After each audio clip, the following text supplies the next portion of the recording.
Então, pessoal, o apogeu da crise do colonialismo foi no chamado período joanino.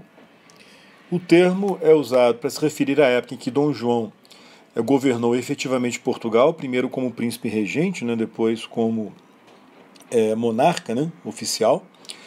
E também é utilizado para se referir à época em que Dom João não só governou Portugal, mas governa o Brasil, primeiro lá de Portugal e depois, quando ele vem para cá, e governa o Brasil, o Império Português, aqui do Rio de Janeiro. Nesse caso, portanto, o período joanino, ele vai, nessa ótica brasileira, vai se estender até a proclamação da independência em 22. Embora Dom João tenha continuado a reinar em Portugal, até sua morte 4 anos depois. Mas aqui nos interessa a ótica brasileira, a dimensão brasileira do período joanino.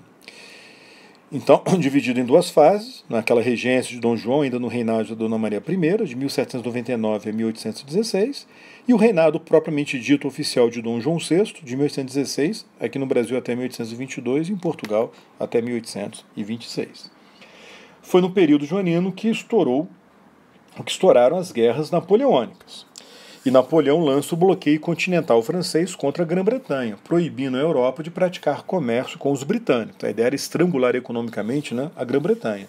Se algum país não aderisse ao bloqueio continental, esse país seria punido e invadido pela França. Dom João, num primeiro momento, fingiu aceitar o bloqueio continental, mas na prática permitiu que o comércio, no caso ilegal, entre Portugal e a Grã-Bretanha continuasse sendo praticado, até porque Portugal tinha uma dependência econômica muito grande em relação à Grã-Bretanha. Napoleão, naturalmente, sabia disso. Na ocasião, a França era aliada da Espanha. Resultado, em novembro de 1807, França e Espanha invadem Portugal. A corte portuguesa, escoltada pela Marinha Britânica, foge então para o Brasil, aqui chegando em janeiro de 1808. Na verdade, a ideia de transferir a corte de Portugal para o Brasil era uma ideia mais antiga, já tinha sido avaliada em outras ocasiões, mas agora, diante das circunstâncias, foi visto como a única solução para o governo português sobreviver. Então eles fogem aqui para o Brasil, chegando primeiro na Bahia, em janeiro de 1808, e em março a corte vem aqui, vai lá para o Rio de Janeiro. Com isso, o Rio de Janeiro vira a sede do Império Português. Todo o Império Português continua existindo, mas agora sendo governado do Rio de Janeiro. Em Portugal, a guerra continuava lá contra as forças francesas, os britânicos desembarcaram tropas em Portugal, sobretudo a partir de 1809, o futuro Duque de Wellington assume o comando do exército português, cria uma força anglo-portuguesa, ou luso-britânica, e a guerra lá em Portugal, a parte militar propriamente dita é assumida pela Grã-Bretanha, mas Dom João continua sendo o rei de Portugal, reconhecido pela Grã-Bretanha e pelos aliados da Grã-Bretanha. Muito bem, mas instalado aqui no Brasil, ele fez uma série de reformas. Aqui eu vou destacar as mais famosas.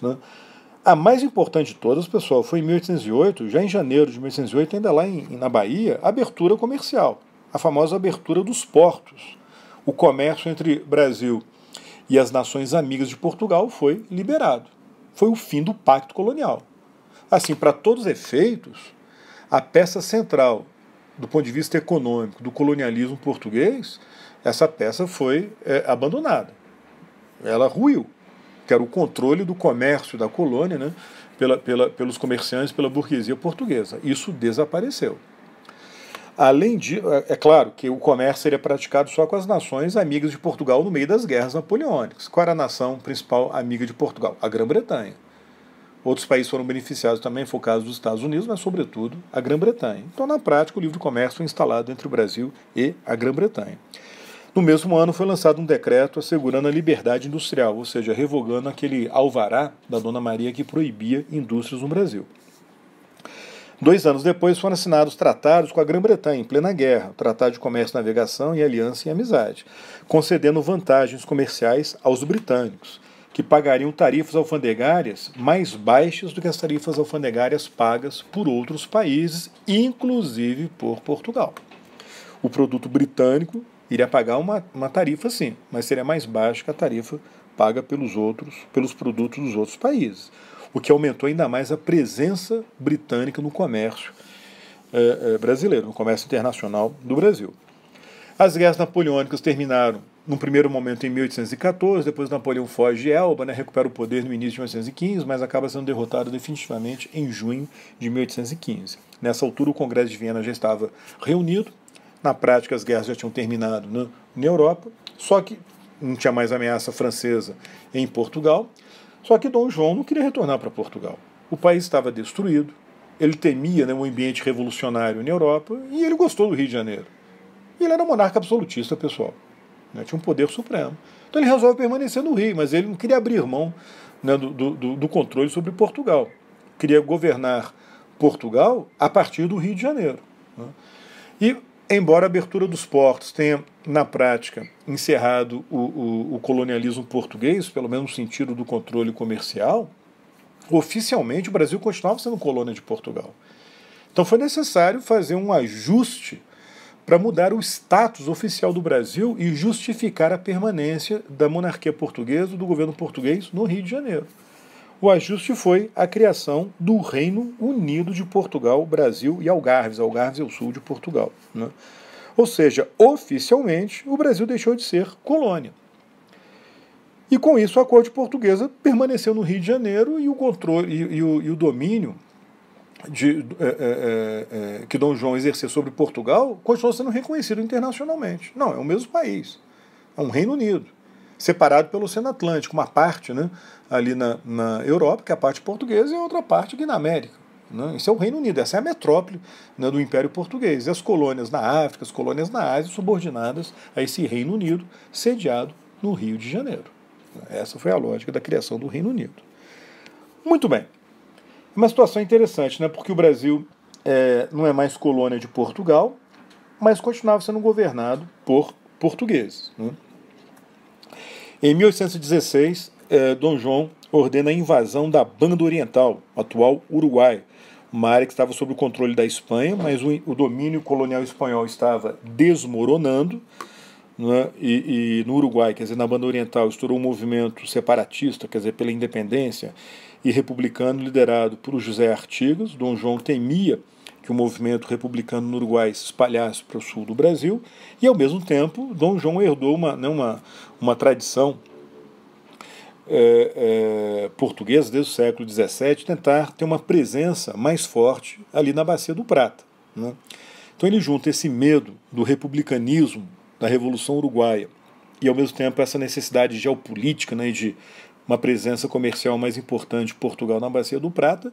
Ele acaba invadindo a Banda Oriental. Na verdade já tinha invadido em outra ocasião, mas agora foi a invasão principal. Ocupa a Banda Oriental, reprime o movimento de independência local, o movimento republicano do José Artigas, e acaba anexando a Banda Oriental ao Brasil, com o nome de província Cisplatina, em 1821. A verdade, porém, pessoal, é que Dom João continuava sendo um monarca absolutista. No Reino Unido, Brasil e Portugal, não havia Constituição, não havia liberdade política. A censura continuava sendo imposta, a censura política e religiosa. Em várias regiões do Brasil, o comércio local continuava nas mãos de portugueses, o que gerava um descontentamento, setores da sociedade colonial, ou melhor, agora na sociedade brasileira, não era mais tipicamente colonial, era do Reino Unido, mas aqueles brasileiros ficavam insatisfeitos com a presença, o monopólio do comércio local ainda nas mãos de portugueses. Então havia ainda uma insatisfação em partes do Brasil com a estrutura política do Reino Unido, com esse domínio português, que antes era exercido de Lisboa, e para boa parte da elite, ou parte da elite no Brasil, agora era exercido pelo Rio de Janeiro. Quer dizer, a corte mudou de sede, mas continuava sendo uma corte portuguesa, absolutista, opressora.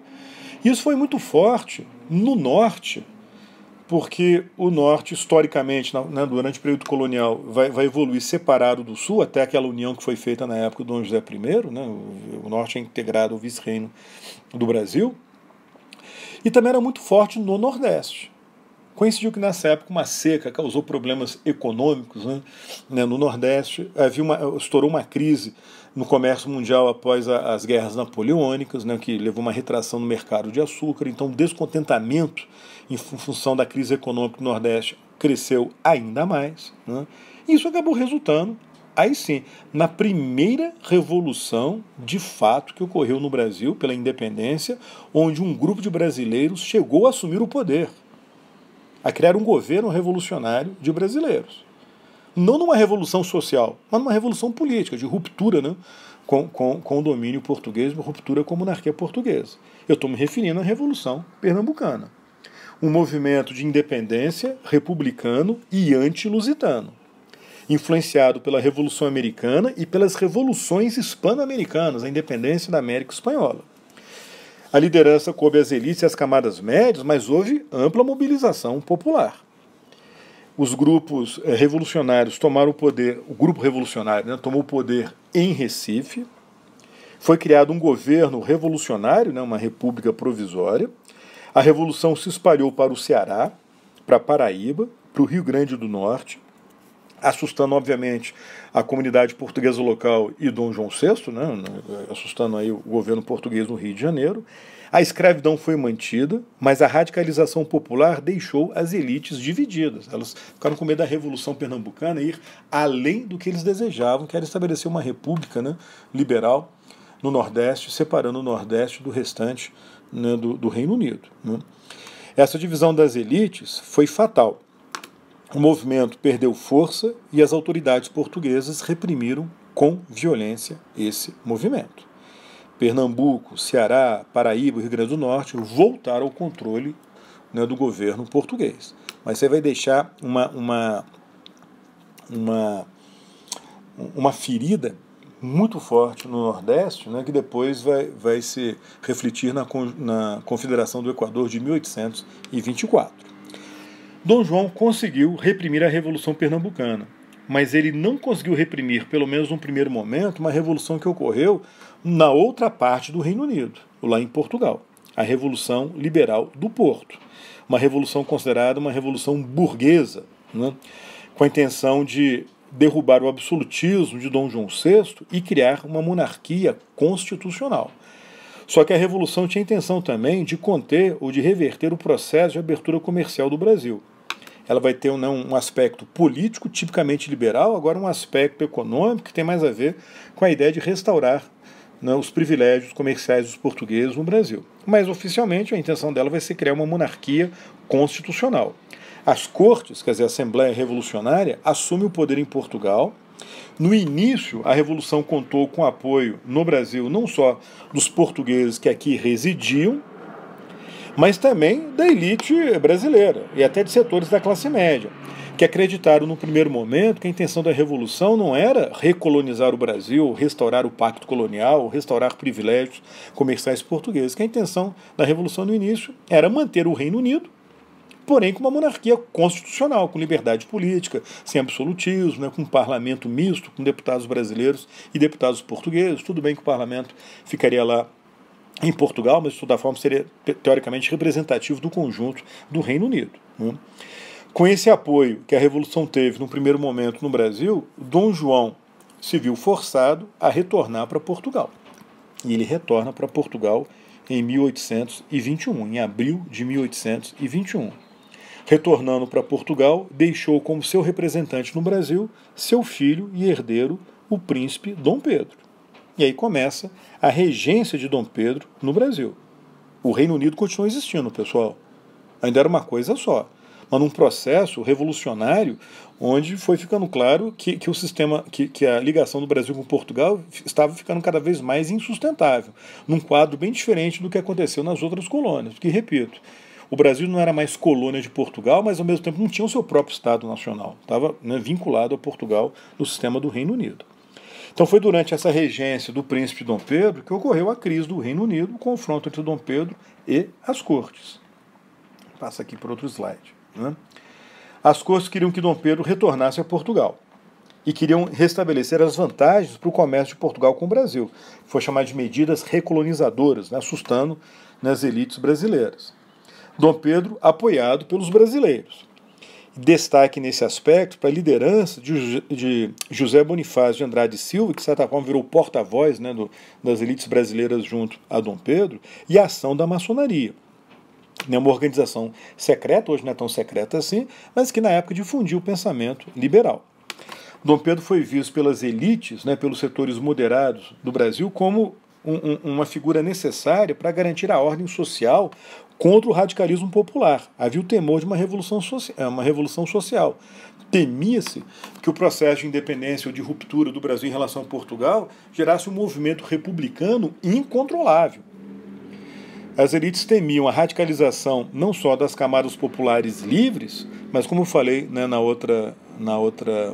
outro vídeo, temia principalmente a radicalização popular aí dos escravos, ou seja, a ameaça de uma revolução social, né, feita pelos escravos, o medo do Brasil virar um gigantesco Haiti. Né? Era o chamado temor da haitização do Brasil. Ora, a luta armada entre portugueses e brasileiros já tinha estourado antes da independência proclamada.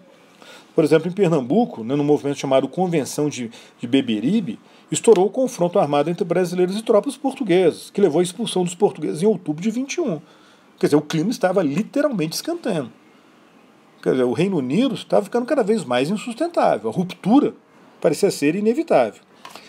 No dia 9 de janeiro de 22 veio o famoso Dia do Fico, quando Dom Pedro desafiou as cortes portuguesas, que exigiram, né, que ele voltasse para Portugal, e ele, a pedido, né, de brasileiros que entregaram uma petição com milhares de assinaturas, né, resolveu permanecer no Brasil, desafiando claramente as cortes de Portugal.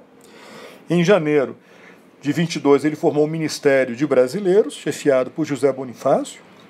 Em fevereiro de 22 as tropas portuguesas na capital, no Rio de Janeiro, viram que o clima era insustentável e acharam melhor se retirar do Rio de Janeiro, né, porque havia a hostilidade da população do Rio em relação à presença das tropas portuguesas era muito grande. Aquilo foi um alívio militar para Dom Pedro, né, porque não tinha mais ameaça de uma intervenção militar direta naquele momento no Rio de Janeiro.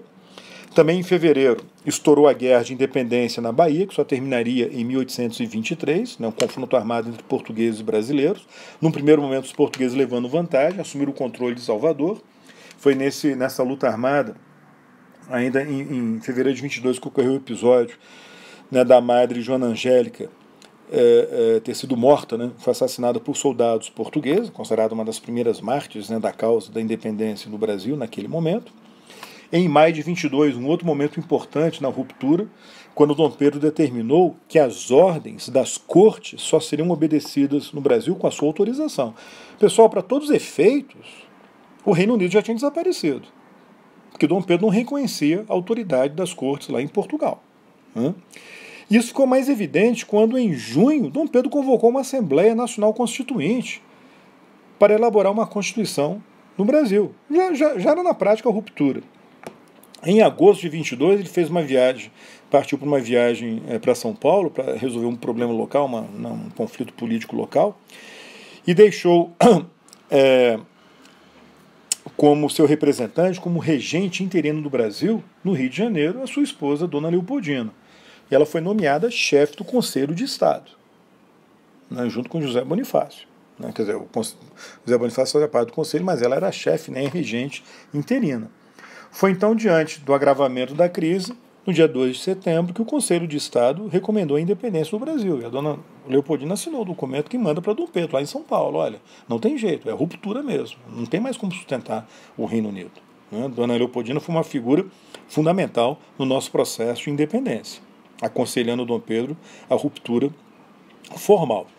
E a ruptura formal, como vocês sabem, foi no dia 7 de setembro de 22, quando lá em São Paulo Dom Pedro proclama a independência do Brasil, acatando a sugestão de Dona Leopoldina do Conselho de Estado, José Bonifácio e tal. Né? Ele retorna para o Rio em outubro, dia 12 de outubro. Ele foi aclamado imperador do Brasil e a cerimônia formal de coroação dele como imperador do Brasil se deu em dezembro de 22. Só que a gente vai ver na próxima aula que isso ocorre, pessoal, em meio a uma guerra de independência contra Portugal. Mas esse é o primeiro reinado, como eu falei na outra filmagem, nós vamos comentar o primeiro reinado em uma outra aula. Ok? É isso aí. Até a próxima. Tchau, tchau.